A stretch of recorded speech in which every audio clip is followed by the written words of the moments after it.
दरम्यान शिवसेनेचे खासदार आणि नेते संजय राऊत बोलतायत. आपण थेट वॉरलाईक जाऊयात. सिच्युएशन, एखाद्या मोठ्या युद्धामध्ये जसे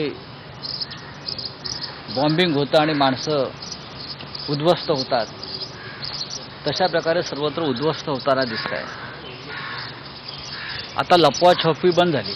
आकडे लपवण्याचे जे कार्यक्रम चालू होते अनेक राज्यामध्ये, त्या लपवा छपवीचाही स्फोट झाल्यामुळे आता फक्त जागोजाग अनेक राज्यामध्ये चिता भडकलेल्या दिसत आहेत.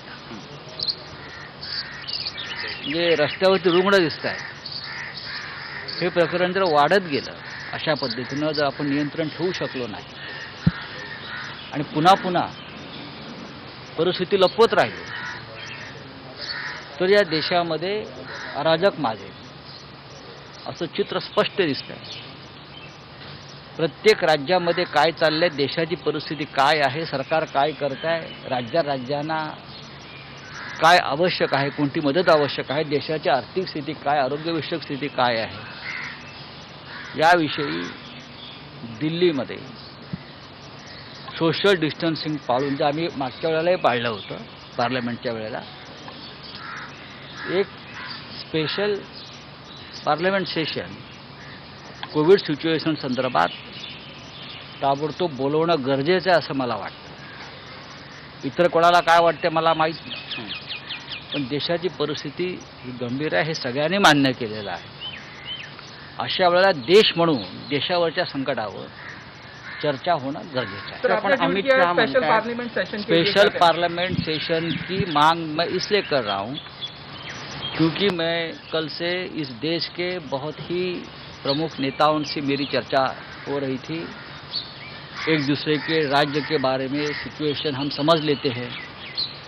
हर राज्य के हमारे जो साथी हैं, चाहे पार्लियामेंट के हो चाहे राजनीति के हो, तो सभी की ये मांग है कि हमारे भी राज्य में परिस्थिति बहुत गंभीर है, हाथ से बाहर जा रही है.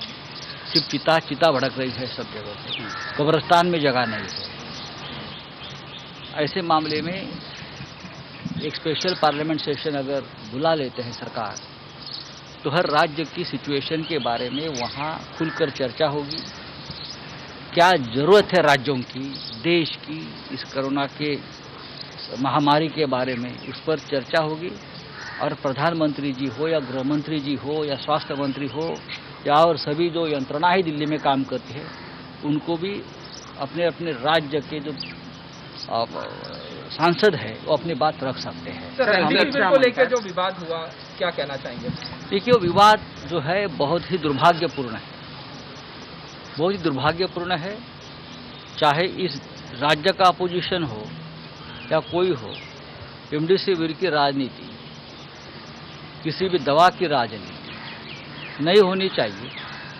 क्या मजबूरी है हमारे महाराष्ट्र के विरोधी दल की मुझे मालूम नहीं, कि जो कालाबाजारी है, जो जमाखोर है, उनके समर्थन में लोग क्यों खड़े रहते हैं. आज लोग यहाँ मर रहे हैं, लोगों को दवाई नहीं मिल रही, और ये नफाखोर लोग हैं, उनके समर्थन में खड़ा रहना ये किसी को शोभा नहीं देता. राजकारण रणबीर अजूनही चालू आहे. नक्कीच माझं असं स्पष्ट मत आहे की विरोधी पक्षानं मुख्यमंत्र्यांशी या संदर्भात चर्चा केली पाहिजे.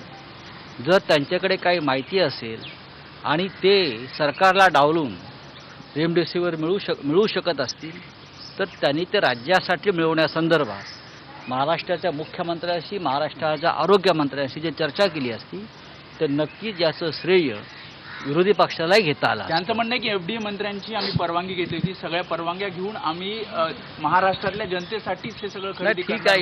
या सगळ्यानंतरच्या गोष्टी आहेत, पण या संदर्भात सरकारच्या वतीनं सुद्धा सरकारचे मंत्री पुरेसं बोललेले आहेत.